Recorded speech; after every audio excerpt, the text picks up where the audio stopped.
ഇനി ഒരിക്കൽ നിങ്ങൾ കൂടി എന്നെ തള്ളി പറഞ്ഞ അതെനിക്ക് സഹിക്കാൻ പറ്റില്ല. അതുകൊണ്ട് ഞാൻ ഇറങ്ങുക. അമ്മ എന്തൊന്നും മിണ്ടാത്തെ? ഏട്ടൻ പോകാൻ തുടങ്ങുന്ന കണ്ടില്ലേ? ഇന്ദ്രേട്ടന്റെ അച്ഛനും ഞങ്ങളുടെ അച്ഛനും ഒരാളാണെന്ന് ഇപ്പോഴെങ്കിലും അമ്മയ്ക്ക് വാ തുറന്ന് പറഞ്ഞൂടെ?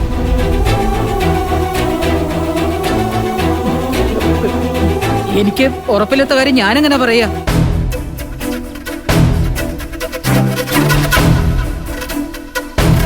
പിന്നെ ഇന്ദ്രന്റെ അച്ഛൻ ആരായാലും ഇവനെ വളർത്തി വലുതാക്കിയത് ഞാനാ. ഇവനെന്റെ വളർത്തുമകൻ തന്നെയാ. അതുകൊണ്ട് അവന് ഈ വീട്ടിൽ താമസിക്കാൻ ഒരു തടസ്സവും ഇല്ല. പക്ഷേ എന്റെ ഔദാര്യത്തിൽ ഇവിടെ താമസിച്ചുകൊണ്ട് ഇവന്റെ ഭാര്യ എന്നെ ഭരിക്കാൻ പാടില്ല. അതിന് അവിടെ ഇവിടെ ഉണ്ടാവരുത്. ആരുടെ ഔദാര്യം എനിക്ക് വേണ്ട. വളർത്തിയതിന് വലുതാക്കിയതിനും നന്ദിയുണ്ട്. എന്റെ മനസ്സിൽ അമ്മ എന്നും സ്വന്തം അമ്മ തന്നെയായിരിക്കും.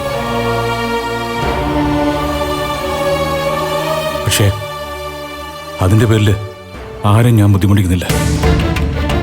നന്നായി. ഈ തിരിച്ചറിവ് നല്ലതാ. സ്വന്തം നില എന്താണെന്ന് മനസ്സിലാക്കിയാലേ അഹങ്കാരം കുറയൂ.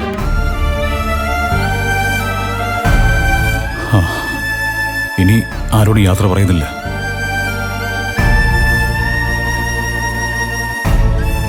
എന്റേതെന്ന് അഹങ്കാരത്തോട് പറഞ്ഞുകൊണ്ടിരുന്നത് സ്വന്തമല്ല എന്നുള്ള തിരിച്ചറിവില് ഞാനിവിടെ നിന്ന് ഇറങ്ങുക. വേണ്ട ഏട്ടാ, ഇങ്ങനൊന്നും പറയുക പോലും ചെയ്യരുത്. അതേട്ട, ഞങ്ങളെ ഉപേക്ഷിച്ച് പോരുത്.